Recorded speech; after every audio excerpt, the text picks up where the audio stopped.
Bismillahirrahmanirrahim. Assalamualaikum warahmatullahi wabarakatuh. Alhamdulillahirabbil alamin wassalatu wassalamu ala asyrafil anbiya'i wal mursalin wa ala alihi wa sahbihi wa tabi'in lahum bi ihsanin ila yaumiddin summa amma ba'd. Hadirin dan hadirat jamaah salat zuhur rahimakumullah. Alhamdulillah kita bisa melaksanakan salat zuhur berjamaah. Mudah-mudahan Allah Subhanahu wa taala menerima segala amal ibadah kita. Amin ya rabbal alamin. Berikutnya sebagaimana biasa kita kultum kuliah 7 menit untuk membahas masalah-masalah yang berhubungan dengan kehidupan kita sehari-hari. Kita menggunakan buku panduan dari buku pertama hingga buku keempat. Ini buku yang keempat, halal dan haram dalam pengobatan. Pada pertemuan yang lalu telah kita bahas bab pertama yaitu hukum khitan wanita. Kita menginjak ke bab kedua hukum khitan dengan laser. Allah Subhanahu wa taala menurunkan wahyunya melalui Nabi Muhammad SAW di dalam satu hadis disebutkan, ini hadis kesehatan, sering dipakai oleh Akademi Tib Nabawi. Asy-syifa'u fi salasatin. Pengobatan itu ada dalam 3 hal. Yang pertama, fi syartati mihjamin, yaitu sayatan bekam. Nanti akan kita bahas secara khusus bagaimana bekam sesuai dengan sunnah. Apakah menggunakan sayat, pisau, atau menggunakan tusukan suntikan, tusukan dari suntik. Kalau di sini disebutkan sayatan bekam atau sayatan pisau bekam. Yang kedua, au syurbati asalin atau minum madu. Yang ketiga, au kayyati binarin atau pakai kai besi yang dipanaskan dan ditempelkan pada tempat yang sakit. Wa ana anha ummati anil kai. Tetapi saya melarang umatku untuk melakukan kai, yaitu dengan besi panas tadi. Hadis riwayat Imam Bukhari. Kita tidak membahas hadis ini secara khusus, tapi secara sekilas yang saya jelaskan tentang mukjizat daripada hadis ini. Pengobatan ada dalam 3 hal. Ini bukan berarti enggak boleh dengan hal yang lain, tidak boleh dengan cara lain, bukan itu maksudnya. Tapi inti daripada pengobatan itu ada dalam 3 ini. 3 ini pertama wakili surtati atau syartati mihjamin, sayatan bekam. Maksudnya bahwa sakit itu muncul karena kelebihan gizi atau kelebihan sesuatu yang ada dalam tubuh kita. Jadi dalam tubuh kita itu ada zat-zat atau barang atau benda atau apapun namanya dalam tubuh kita yang enggak kita butuhkan. Umumnya kita kebanyakan makan itu sebenarnya enggak sehat. Karena kita butuhnya 1 piring. Cuma kita nambahin 2 piring. Jadi yang 2 piring ini enggak bermanfaat dalam tubuh kita. Supaya mahasiswa tahu bahwa kuat itu bukan berarti ya makannya banyak. Makan banyak itu belum tentu membuat kuat. Justru kalau kebanyakan membuat kita lemes, enggak bisa jalan, ya, kembung dan sebagainya. Yang kuat adalah kalau dia makan sesuai dengan kebutuhan. Kalau butuhnya banyak, makannya banyak. Kalau butuhnya dikit, makannya dikit. Jadi tidak ada ukurannya kecuali menurut perutnya masing-masing. Makan menurut perutnya masing-masing dan kebutuhan masing-masing. Oleh karena itu, dulu para sahabat ketika di padang pasir dan sukanya perang naik kuda, ya, berjalan kaki, lari, bawa tombak, bawa pedang, itu makan daging 1 kambing pun enggak masalah. Kenapa? Karena tenaganya langsung dikeluarkan. Dan justru kalau di padang pasir kita butuh tenaga yang besar, gizi yang besar. Tetapi ketika di Indonesia kita jarang bergerak, kita jarang jalan kaki, jarang naik kuda, jarang bawa pedang, jarang bawa tombak. Ya, kegiatan kita dari mobil ke mobil, dari motor ke motor, dari ruangan AC ke ruangan AC. Maka makan daging dalam hal ini tidak baik karena tenaganya enggak dikeluarkan. Maka kemudian muncullah keluhan stroke, penyumbatan saluran darah dan seterusnya. Itu gara-gara kebanyakan gizi tapi tidak ada outputnya, tidak dikeluarkan, tidak ada pembakaran. Makanya ada namanya olahraga. Olahraga itu hanya mengolahragakan supaya ada keringat. Oleh karena itu salah satu bentuk pengobatan adalah mengeluarkan zat-zat yang tidak terpakai, termasuk darah yang mengental dalam tubuh kita, yang itu enggak terpakai sebenarnya, darah kotor itu dikeluarkan dengan bekam.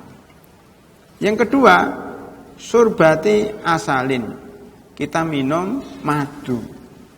Itu simbol bahwa pengobatan itu atau sakit itu akibat, salah satunya akibat kurang gizi. Makanya perlu kita minum gizi, makanya bergizi salah satunya adalah madu. Madu itu untuk nambah kekuatan, menambah atau menumbuhkan sel-sel yang baru atau menghidupkan sel-sel yang rusak. Ya. Itu butuh asupan gizi.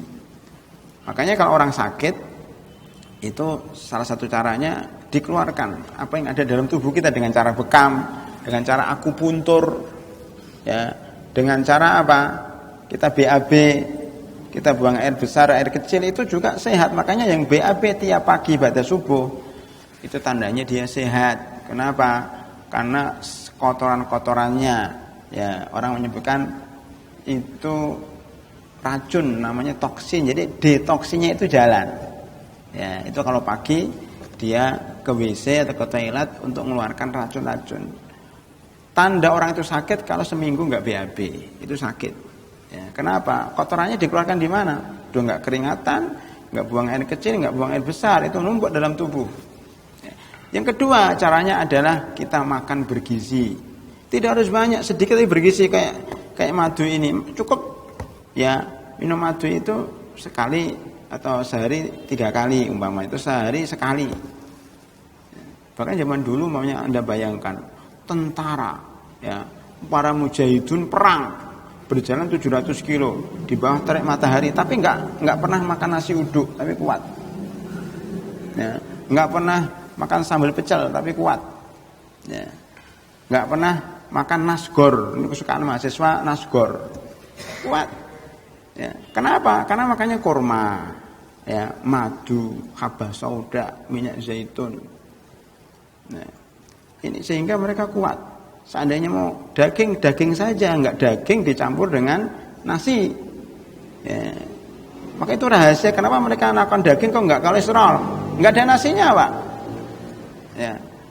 Justru yang kolesterol itu kalau nasinya itu dicampur dengan daging. Ya. Maka nanti kalau Idul Adha, ya, kalau nyembelih kambing enggak usah pakai nasi, dagingnya aja yang dimakan. Ya. Dan enggak usah banyak-banyak. Yang ketiga, auqayyati binarin, yaitu menempelkan yang sakit itu dengan besi panas. Jadi zaman dulu kalau orang luka-luka enggak bisa dipadamkan atau disumbat darahnya ini karena mengalir terus, itu ditempelkan besi panas. Maka akan berhenti karena darah itu kalau kena yang panas itu berhenti, enggak ngalir lagi. Itu qayyati binarin. Atau sakit apa ya? Sakit sesuatu, karena sakit itu juga akibat darah tidak mengalir. Darah tidak mengalir itu bisa disembuhkan dengan sesuatu yang panas. Nah, sekarang ada namanya pengobatan dengan kasur panas. Saya punya di rumah itu kasur panas. Suka kedinginan, hujan begini kena AC kedinginan, tidur di atas kasur itu, panas kasurnya. Sehingga kita bangun udah keringetan, dia mengeluarkan keringat. Belakangnya ini dalam kasur itu ada kayak batu-batu yang panas. Atau kita mandi air panas. Makanya ada namanya Cipanas. Ci itu air, panas itu panas, ya. Air panas, Cipanas. Ya. Itu sehat juga. Makanya kalau pusing-pusing, tolonglah masak air, kemudian mandi dengan air hangat supaya badan kita, darah kita lancar. Atau paling tidak kita berjemur di bawah sinar matahari jam 7 sampai jam 9. Itu juga supaya panas. Jadi panas itu tidak selalu jelek dan tidak selalu baik. Tergantung. Kalau kita kedinginan, perlu hal-hal yang panas. Kalau kita kepanasan, perlu hal-hal yang dingin. Ya. Nah, salah satunya yang panas itu adalah dengan cara tadi menempel besi panas pada yang luka untuk menyumbat aliran darah atau menyumbat darah yang keluar dari tubuh. Ini pernah dilakukan oleh Rasulullah SAW ya, ketika Sa'ad bin Mu'ad, salah seorang ketua suku Aus ya, itu terkena panah kaum kufar dalam perang Ahzab itu dikai oleh Rasulullah SAW supaya uratnya itu tidak putus akibat kena panah itu. Ya, pernah dilakukan oleh Rasulullah SAW. Tetapi di sini dalam hadis ini itu beliau melarangnya. Berarti kalau pernah melakukan kemudian ada hadis melarangnya, kalau digabung berarti kai itu sebenarnya tidak haram, tapi hukumnya makruh karena pernah dilakukan Rasulullah, tapi dalam satu hadis lain itu dilarang. Dulu pernah kita sampaikan, jika ada dua hadis saling bertentangan, yang satu berupa ucapan dan kata-kata, yang satu berupa perbuatan, maka yang dimenangkan adalah yang kata-kata, yang ucapan, karena perbuatan itu barangkali karena ada suatu sebab.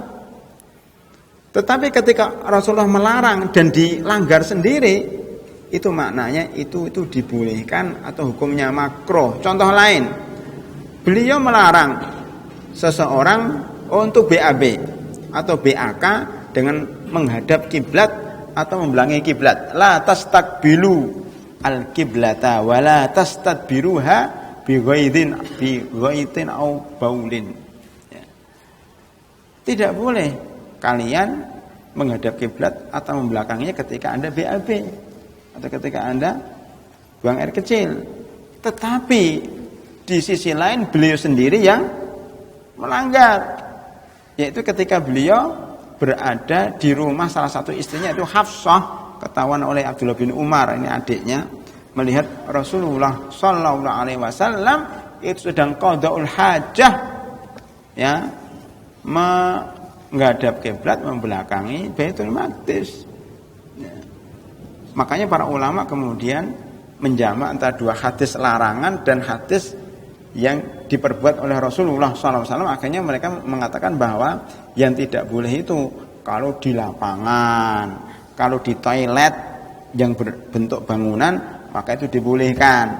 Tapi ala kulli hal bahwa menghadap kiblat atau belakangnya dalam keadaan BAB itu hukumnya boleh tapi makruh, persis seperti di sini. Ya, menggunakan besi yang panas untuk pengobatan itu boleh, tapi hukumnya makruh. Kalau ada pilihan lain itu jangan dipilih, tapi kalau nggak ada pilihan lain kecuali dengan kai, maka dibolehkan sebagaimana yang disebutkan oleh Rasulullah SAW dan dilakukan oleh beliau ketika mengobati Sa'ad bin Mu'ad. Pertanyaannya, apa kaitannya dengan khitan? Apa kaitannya dengan khitan? Nah, khitan laser itu sebenarnya bukan khitan laser. Sebenarnya khitan dengan pisau yang disambungkan ke listrik ya, kayak gini ini pisau kayak tukang cukur, tahu ya, yang pernah cukur di tukang cukur ya, itu kan kalau nyukur gitu kan mesinnya itu kan dicampur ke listrik, krak kayak gitu itu orang awam menyebutnya itu cukur laser, bukan laser itu, tapi yang benar adalah pisau listrik. Jadi dokter itu kalau menghitan itu pakai itu pisau listrik. Cerut. Nah gitu. Kayak nyukur itu loh. Cerut. Dagingnya itu motongnya gitu. Cerut. Nah. Tertawa, dikitannya kayak gitu ya kemarin ya. Begitu. Lah hukumnya apa khitan dengan laser? Nah, itu pertemuan mendatang insyaallah akan kita terangkan hukum khitan dengan laser, kaitannya dengan apa? Dengan kai. Jadi kai itu besi panas yang ditempelkan menimbulkan api. Lah, khitan dengan laser atau lebih tepatnya dengan pisau listrik itu, khitan dengan pisau yang bisa menimbulkan api. Api zaman sekarang itu ditafsirkan dengan listrik. Listrik itu api. Buktinya Kolkonset bisa terbakar. Dari mana apinya? Dari listrik. Jadi sumber api itu listrik itu. Karena itu ada kemiripan antara kai dengan pisau listrik. Wallahu a'lam bishawab. Bersambung kajian kita pada pertemuan mendatang. Subhanakallahumma bihamdika asyhadu an la ilaha illa anta astaghfiruka wa atubu ilaik. Assalamualaikum warahmatullahi wabarakatuh. Syukran ya Rabbi, syukran hadaita qalbi, syukran nawarta darbi, syukran